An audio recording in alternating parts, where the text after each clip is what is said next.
What's up? What's up? It's your man, The Real Dill, with another video on the last day of 2016. This video is about The Real Deal just freestyling.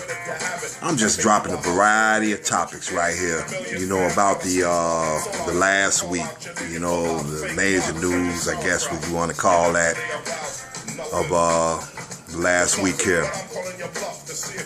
What I want to talk about is this thug love and this thug image. I want to talk about T.I. and Tiny.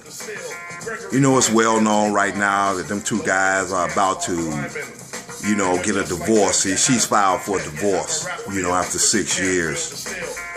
And, you know, that thug love, that celebrity love, those marriages never work anyway.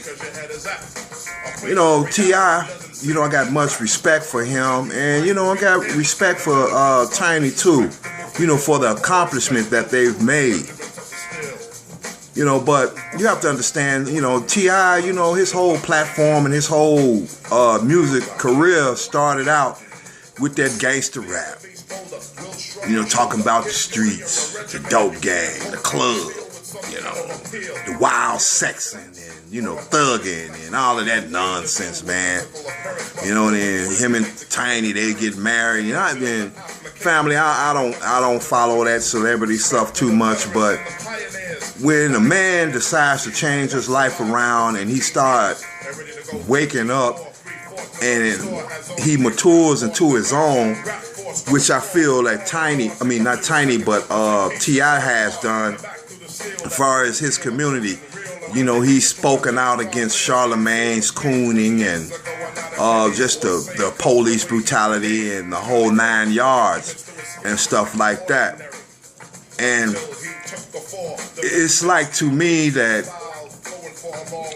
when another year of the Tiny, with the T.I. and Tiny, you know, that show on MTV or whatever it is, he's just feeling some type of way about, well, hey, look, I don't want to be into that Atlanta housewives and Beverly Hills housewives, you know, that stereotypical black woman that's got money and education, but she sits around at clubs and or sipping latte, you know, with a new weave and stuff like that. That's not the image that he wanted to portray, you know, because a father come first. And, you know, a lot of women be talking about, well, black men, they don't want to step up and be fathers, but when a brother do, and unfortunately, when you go into a relationship and you that thug, that woman, for some reason, she just feel like that's what the type of man that you have to be.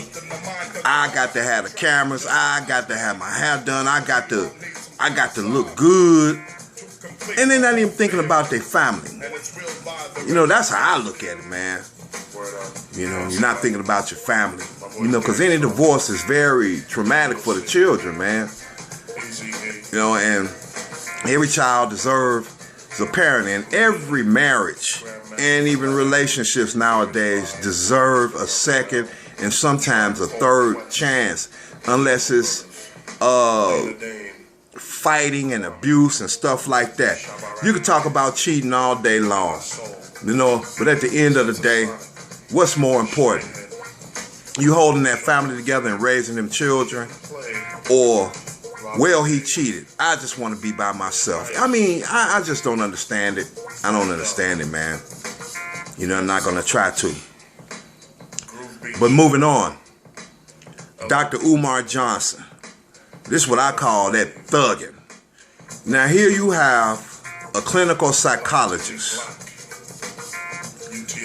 that spent timeless energy and finances in becoming the voice that he is today.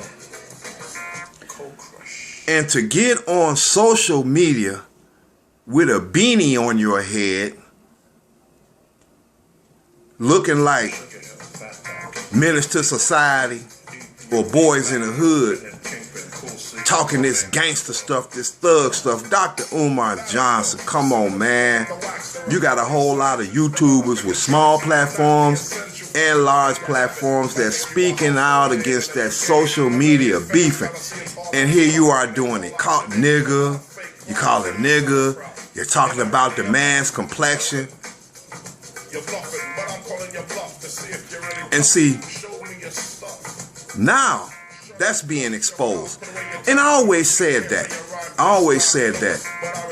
That this new generation, you might want to talk about the 20s and the 30s, the 80s and the 90s, baby. But some of them 70s babies is in the same damn predicament. Same predicament. You know, it just seemed like to me that black men feel like the only way to address each other, well, I got to get on some gangster shit. I got to have my pistol on my hip to dialogue with my fellow black man. And it's just a shame. You know, and Dr. Umar, and I'm going to leave it alone. You know, you tarnished your reputation, your prestige, your honor with this social media beefing. And in 2017, I would really like to see, you know, if the conscious community get themselves together. But this next talking point is about Selena Williams, and everybody's feeling some type of way. The brothers feeling some type of way about her marrying some white dude, you know, Alexis, whatever his name.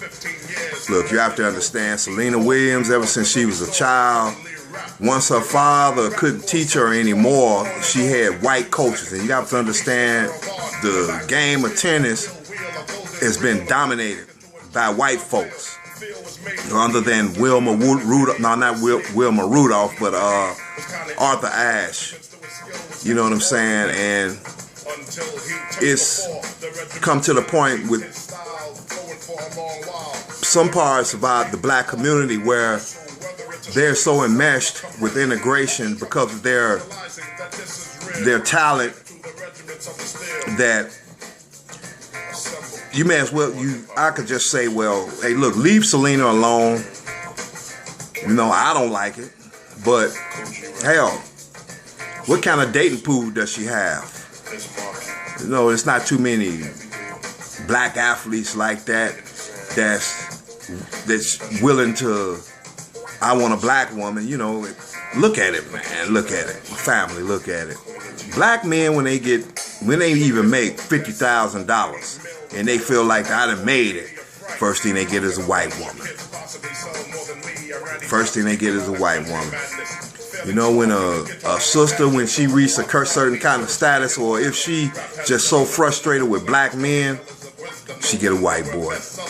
So sometimes you have to look at that generation and, hey, look, you know, I still got love for you, Selena, but, you know, you do you, and I'm over here with my people.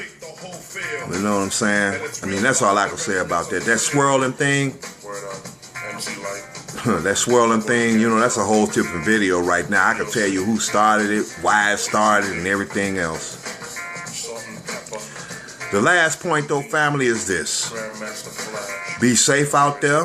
This is New Year's Eve, and if you're in the hood, you know, get your ass home and stay in the crib. And if you out there at one of these New Year's parties or something like that, you know, you better watch the police, because the police is profiling everybody that come out the club. They're going to be stopping everything that's moving out there. You know, but in the hood, I know, I'm speaking to the citizens of Gary on this one right here.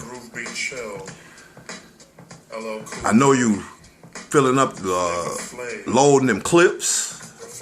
You know, I know it's on and popping. You know, but you know them bullets, when they go up, they coming down, man. You know, but I'ma say this. You know, let them white boys know how much firepower the black community got, that the hood got. Because that's something about the police department. They motherfuckers be quiet as hell when them niggas start popping them guns on New Year's. And they be quiet as fuck. And I'm talking about you race soldiers out here. Come on into the hood. You know, come on with it. But if you like this video, subscribe. And until next time, I'm the real deal out of the city of Gary, Indiana. G.I. baby. Peace.